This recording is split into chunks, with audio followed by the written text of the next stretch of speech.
On FaceTime with her mom, she said, "Don't worry, I'm just having fun. I'd never actually marry a mechanic." Forgot I was in the background. I quietly packed my tools and left. Her mom called me the next day asking why I wasn't coming to Sunday dinner anymore. Hey viewers, huge thanks to everyone who's already subscribed. We're getting super close to 10,000. If you haven't yet, hit that subscribe button and help us reach that milestone. I'm 33M, and I own a custom motorcycle restoration shop. We specialize in vintage Harleys and rare European bikes, mostly for collectors and enthusiasts. Not huge money like some businesses, but steady income, and I genuinely love the work. Think 1970s Triumphs and 1950s Panheads, not your typical garage. Been dating Jessica 29F for about 15 months. Met her at a coffee shop, hit it off immediately. She seemed interested when I told her about my business, asked questions about the restoration process, even came by the shop a few times to see projects. Her family's different story. Upper middle class, both parents are CPAs, very focused on professional careers and traditional success. Her mom, Linda, especially. From day one, she's been polite but cool, always asking about my business plan and if I'm considering expanding into other areas. Never quite rude, but clearly not thrilled. Sunday dinners at their place became routine after about month 6. Linda would cook elaborate meals, her dad Tom would talk investments. I actually enjoyed it despite Linda's subtle disapproval. Good food, Tom's interesting to talk with, and Jessica seemed happy having me there. Last Sunday started normal. Jessica and I went over around 2 p.m. Linda made her usual spread. We're all sitting around after eating. Around 4 p.m., Jessica gets a FaceTime call from her college roommate Sarah, who moved to Portland. "Oh my God, Sarah. I haven't talked to you in forever. How's the new job?" Jessica takes the call to the living room, while Tom and I clear dishes. I can hear them catching up, laughing about mutual friends and old stories. "Mom, come here. Sarah wants to say hi to you too." Linda goes to the living room. I finish loading the dishwasher and head that way to grab my jacket from the coat closet. That's when I hear it. Sarah must have asked about me because Jessica's voice drops, but not enough. "Oh, him? He's sweet, but don't worry, Mom, I'm just having fun. I'd never actually marry a mechanic." Linda's voice. "Well, good. I was starting to worry you were getting serious. Please, can you imagine bringing a grease monkey to my company events? I mean, he's fine for now, but I'm not stupid." I'm standing in the hallway behind the living room entrance. Jessica's sitting on the couch facing away from me. Linda's in the chair at an angle where she can't see me either. The phone's propped on the coffee table between them, showing Sarah on screen. My brain just went quiet. Not anger, just this weird clarity, like puzzle pieces clicking into place. I walked back to the kitchen, told Tom I had to head out early for a work thing, and quietly left through the back door. Got in my truck and drove home. Spent Sunday evening just thinking. Not hurt exactly, more like finally understanding the real situation. Jessica had been playing house with me for over a year, while planning my eventual replacement. All those family dinners, meeting her friends, talking about maybe taking a trip together. Just temporary entertainment. Monday morning, I'm at the shop early, working on a 1972 Sportster engine rebuild. Good for keeping hands busy while processing. Jessica texts around 10 a.m. "Hey babe, you left early yesterday. Everything okay?" "Yeah, all good. Want to grab dinner tonight?" "Can't. Working late on the Sportster." "Tomorrow then?" "This restoration's going to keep me busy for a while." She doesn't push it, probably relieved to have some space from her charity case. Tuesday evening, Jessica calls. "Mike, what's going on? You've been different since Sunday." "Just focused on work. Are we okay?" "We're fine, Jessica. Just busy. When can I see you?"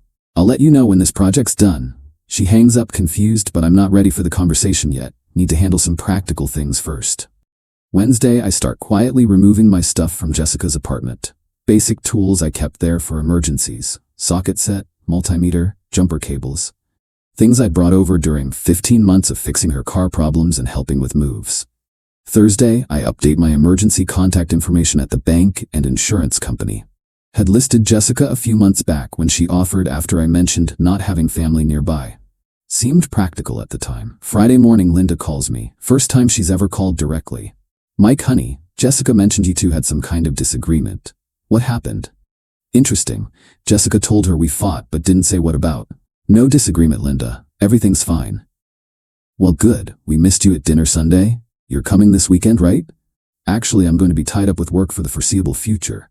"What? Why? Did we do something wrong?" "Nothing wrong, Linda. I just realized Sunday dinners aren't really working for my schedule anymore." That seems sudden. Are you sure everything's okay? Everything's fine. Take care. I hang up before she can ask more questions. Jessica shows up at my shop Friday afternoon while I'm reassembling the Sportster engine. Mike, we need to talk. About what? About whatever's been going on with you. My mom said you're not coming to dinner anymore. Are you ending things? Just been thinking about what we both want long term. What do you mean? I wiped my hands and looked at her standing there in her business outfit, looking annoyed that I'm disrupting her routine. I mean whether we're actually compatible for the long haul. Of course we are. We've been together over a year. Have we been together, or have you been keeping me around temporarily? Her face changes. Mike, I don't know what you think. I know exactly what I think, Jessica. I heard what you said to your mom on Sunday. She goes pale. I didn't mean it how it sounded. How did you mean it then? My mom's been asking about our future, and I was trying to buy time. By telling her you'd never marry a mechanic and calling me a grease monkey? I was just managing her expectations. I wasn't thinking clearly. You were thinking very clearly. You were being honest about how you see me and my career. That's not true. It's completely true. And that's fine, Jessica. You're allowed to want what you want, but I'm not interested in being your temporary entertainment. Mike, please. We're done. Take care of yourself. I went back to my engine work and she eventually left. Saturday brings texts all day. Apologies, explanations, requests to talk. I don't respond. Sunday morning, Linda calls again.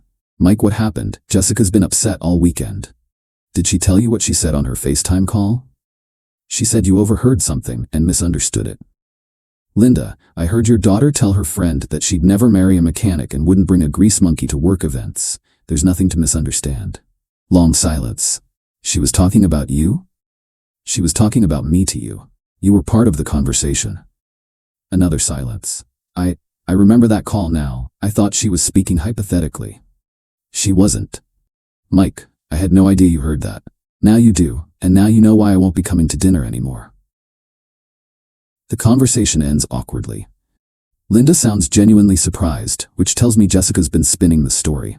Jessica shows up at my apartment Sunday evening. Mike, please just listen. There's nothing to listen to. I made a mistake. I was trying to manage my mom's pressure about marriage. You were being honest about your real feelings. No, I wasn't. I love you. You love having someone convenient who fixes your problems. That's different. That's not fair.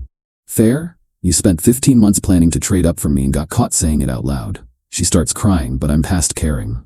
Go find yourself a nice accountant, Jessica. Someone your mom will approve of. I close the door. Been 4 days since then. She's left notes, flowers, even tried coming to the shop again.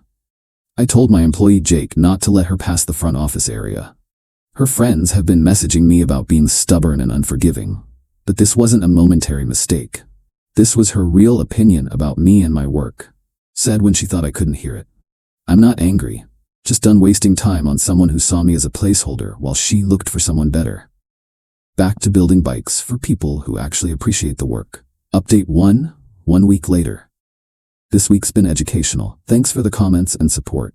Good to see most people understand why I'm not interested in being someone's backup plan until Mr. Right shows up. Jessica's damage control campaign has been predictable. She's telling everyone I misunderstood what she said and I'm being unreasonable about a simple miscommunication. Monday, her friend Chloe showed up at the shop. Mike, you're being ridiculous. Jessica loves you. Jessica loves convenience. She made one comment to get her mom off her back. You're destroying a good relationship over nothing. Chloe, she called me a grease monkey and said she'd be embarrassed to bring me to work events. To her mother. While her mother agreed. That's not nothing.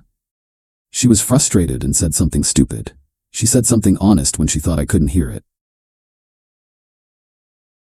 Chloe tried guilt-tripping me for another few minutes before giving up. Tuesday brought an unexpected call. Linda again. Mike, I owe you an apology. For what?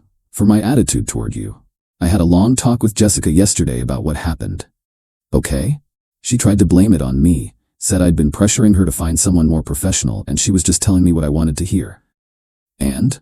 I told her that was nonsense. I never said anything about wanting her to date someone more professional. Linda explained that after our conversation she'd been thinking about her own behavior toward me. I realized I had been standoffish about your work without really understanding what you do, so I looked up some information about motorcycle restoration. Most people don't know much about it. I didn't know the skill level involved, or that vintage bikes can be worth serious money. I was judging based on assumptions. Happens a lot in my line of work. I also realized you were always respectful to our family, even when I was being difficult. I appreciated the dinners, Linda. Tom's been asking when you're coming back. He really enjoyed talking with you about business and current events. Tom's a good man. Would you consider coming this Sunday? I promise Jessica won't be there. I thought about it. The dinners had been nice, except for the underlying tension I now understood better. Maybe. Let me think about it. Wednesday, Jessica escalated things. She showed up at my apartment with Linda in tow. Mike, I asked Mom to come so we could all talk this through. Linda looked uncomfortable. I told Jessica this was between you two, but she insisted. What did you want to say, Linda? Just that I'm sorry if my attitude contributed to Jessica feeling like she had to defend your relationship to me. Jessica jumped in quickly. See, this was all just family pressure and miscommunication. I looked at Linda. Did you ever tell Jessica she shouldn't date mechanics? No. Did you ever say she should find someone more professional? No. I said she should find someone who treated her well and had their life together. You clearly qualified. Jessica's expression shifted as her excuse fell apart. Linda, when Jessica said she'd never marry a mechanic on that call, did you agree because you felt that way too? Linda looked at Jessica, then back at me. I agreed because I was surprised she felt that way, not because I shared the opinion. I was actually confused by her comment. Jessica, stop. You said what you said. Own it, instead of trying to blame everyone else. The dynamic was changing right in front of me. Linda was seeing her daughter's character more clearly. Mike, I'll do anything to fix this, Jessica said desperately. There's nothing to fix. You showed me exactly how you feel about me and my work. I believe you. But I was wrong. You weren't wrong, Jessica. You were honest, and I'd rather know the truth than live a lie. They left with Jessica in tears and Linda looking thoughtful. Thursday, Tom called me directly. Mike, I don't know all the details of what happened with Jessica, but I want you to know you're welcome in our home regardless. Thanks, Tom. I appreciate that. Linda told me some of what was said. You handled it with more class than most men would have.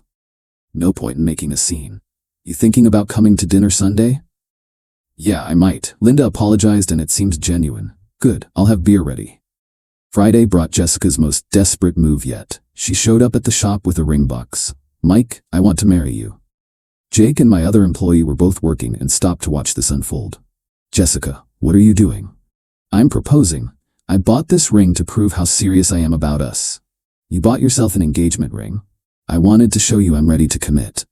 You want to marry me now because you got caught saying you wouldn't? I want to marry you because I love you, and I made a terrible mistake. I looked at this woman standing in my shop with a ring she'd bought herself, trying to undo the most honest thing she'd ever said about me. Jessica, 2 weeks ago you told your mother you'd never marry a mechanic. Today you're proposing to one. Which version is real? This version, the one standing here. No, the real version is the one who said what she actually thought when she didn't know I was listening. Mike, please. The answer is no, to all of it. We're done. She left with the ring, crying. Saturday I worked on the Sportster. Peaceful, methodical work, good for processing everything that's happened. Sunday I decided to go to Linda and Tom's for dinner. Final update, 1 month later. It's been a month since I overheard Jessica's real opinion about me, and the aftermath has been more interesting than expected. I did go to that Sunday dinner at Linda and Tom's. Jessica wasn't there, which Linda had arranged beforehand. It was actually really comfortable. We talked about normal things, current events, Tom's golf league, Linda's book club. The underlying tension I'd gotten used to was completely gone. Before I left, Linda pulled me aside. Mike, I want you to know how much I respect the way you've handled this situation. You had every right to be angry or vindictive. No point in being angry, Linda. Jessica showed me who she really is. Most people would have tried to embarrass her or cause drama. That's not my style. Tom and I have talked about this extensively. We both think you're a decent man who deserved better treatment than what you got. That conversation meant something to me. Getting that kind of respect from her parents, even after breaking up with their daughter, felt like validation. Week 2 brought Jessica's final attempt at reconciliation.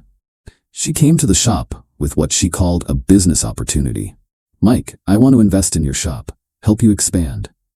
Why would you want to do that? Because I believe in your work now. I understand what you do. Jessica, 3 weeks ago you called my work a grease monkey job. Now you want to invest? I researched motorcycle restoration after we broke up. I know it requires real skill. You Googled it after you got caught showing your true feelings.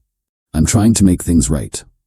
You can't buy respect for my work after spending 15 months pretending to have it. She kept pushing the investment angle for another 10 minutes before finally accepting that I wasn't interested. The really satisfying part has been watching the family dynamics shift. Jessica's been telling extended family that I'm being stubborn and unforgiving over a tiny comment. But Linda and Tom have been setting the record straight. At some family gathering when Jessica tried playing victim, Linda apparently shut it down. Jessica said what she said, and she meant it. Mike has every right to end things with someone who's embarrassed by his career. Tom's been even more direct. He told his golf buddies I was a skilled craftsman who his daughter never appreciated. Words gotten around their social circle. Jessica's reputation has taken a hit, while mine's actually improved. Tom's referred 2 potential clients to me. Guys with vintage bikes who heard I do quality work. The business investment story backfired on Jessica too. When people heard she offered to invest after the breakup, it made her look calculating and fake. Like she was trying to buy her way back into a relationship she'd publicly dismissed. Meanwhile, the shop's doing well. Got some new restoration projects, including a 1969 Triumph Bonneville that's going to be a beautiful build. Steady work, fair pay, and clients who actually appreciate craftsmanship. I've been seeing someone new. Met Sarah at a vintage bike show. She's a nurse who rides her own restored Honda. When I told her what I do, she wanted to see my shop and hear about current projects. No concern about status or professional prestige, just genuine interest in the work. Jessica texted me last week. I heard you're dating someone new. I hope you're happy. I didn't respond, but yeah, I am happy. Happy to be with someone who respects what I do instead of tolerating it temporarily. The revenge wasn't some elaborate plan. It was just walking away from someone who didn't value me and letting her own words speak for themselves. Jessica wanted a placeholder boyfriend while she searched for someone more suitable. Instead, she lost a solid relationship and damaged her standing with her own family. She thought she was having a private conversation about her temporary fling with the help. Instead, she revealed exactly who she really is to everyone who matters. Linda still texts occasionally to check in. Tom and I grab coffee sometimes to talk business. They've become friends independent of Jessica, which surprised me. Jessica's dealing with the consequences of thinking she was smarter than everyone else. Turns out when you talk down about someone behind their back, you reveal more about yourself than about them. I restore vintage motorcycles for people who appreciate quality and craftsmanship. Always have, always will. Jessica's opinion never changed that reality. It just showed she was never the right person to be part of my world. Now I'm with someone who gets it, and that makes all the difference.